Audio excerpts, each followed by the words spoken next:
আর এবার নজর রাখবো বিদ্যুতের দাবিতে পথ অবরোধ। ধূপগুড়ির ঘটনা, মিলনপাড়ায় বিদ্যুতের খুঁটিতে আগুন লেগে যায়, দীর্ঘক্ষণ বিদ্যুৎ না থাকায় ক্ষোভ। ঠিক এইভাবেই বিদ্যুতের খুঁটিতে আগুন লেগে যায়। কিন্তু কেন এই আগুন লাগলো? বিদ্যুতের দাবিতে পথ অবরোধ, বেশ কিছুক্ষণ রাস্তা অবরোধ থাকে। কারণ স্থানীয়রা বিদ্যুৎ কেন চলে গেল, কেন এতক্ষণ ধরে বিদ্যুৎ আসছে না, এই কথা বারবার বলতে শোনা যায় এবং বিদ্যুতের দাবিতেই কিছুক্ষণ রাস্তা অবরোধ। আরো বিস্তারিত রকি এ বিষয়ে জানাতে পারবে। রকি, এই বিদ্যুতের খুঁটিতে আগুন লাগলো কিভাবে, কেন? প্রথমে তোমাকে বলে রাখতে চাইবো, প্রাথমিকভাবে যেটা অনুমান করা হয়েছে সেই বিদ্যুতের খুঁটিতে কিন্তু আগুন লেগেছে শর্ট সার্কিটের জন্য, যার ফলে কিন্তু চাঞ্চল্য ছড়িয়ে এবং বিদ্যুৎহীন হয়ে পড়ে বিস্তীর্ণ এলাকা। বিদ্যুতের দাবিতে গভীর রাতে ধূপগুড়ি এশিয়ান হাইওয়ে 48 সড়কে অবরোধ করে বিক্ষোভ দেখায় এলাকার বাসিন্দারা।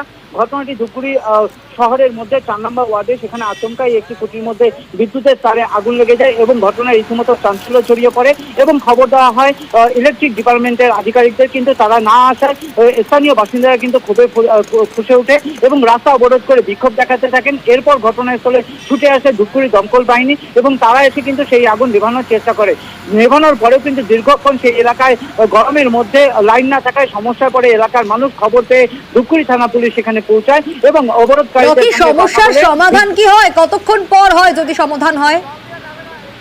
দেখো, বেশ কিছুক্ষণ ধরে প্রায় 1 ঘন্টার মতো কিন্তু রাস্তা অবরোধ করে বিক্ষোভ দেখান এলাকার মানুষ এবং ধূপগুড়ি থানার পুলিশ সেখানে পৌঁছে স্থানীয় বাসিন্দাদের সঙ্গে কথা বলে তাদের আশ্বাস দেওয়া হয় যে বিদ্যুৎ অতি শীঘ্রই চলে আসবে এবং সেই আশ্বাসের পরে কিন্তু পথ অবরোধ তুলে দেন তারা। সোনিয়া, তারপর বিদ্যুৎ আসে? হ্যাঁ, তারপর কিন্তু সেখানে ইলেকট্রিক ডিপার্টমেন্টের আধিকারিকরা আসেন এবং কর্মীরা এসে প্রায় 2 ঘন্টার চেষ্টায় কিন্তু সেই মেরামতির কাজ শেষ করে এবং এলাকায় বিদ্যুৎ পায়। এরপরে কিন্তু স্থানীয় বাসিন্দারা আশ্বাস মতো কাজ হয়, কিছুটা শান্তির মধ্যে রয়েছে।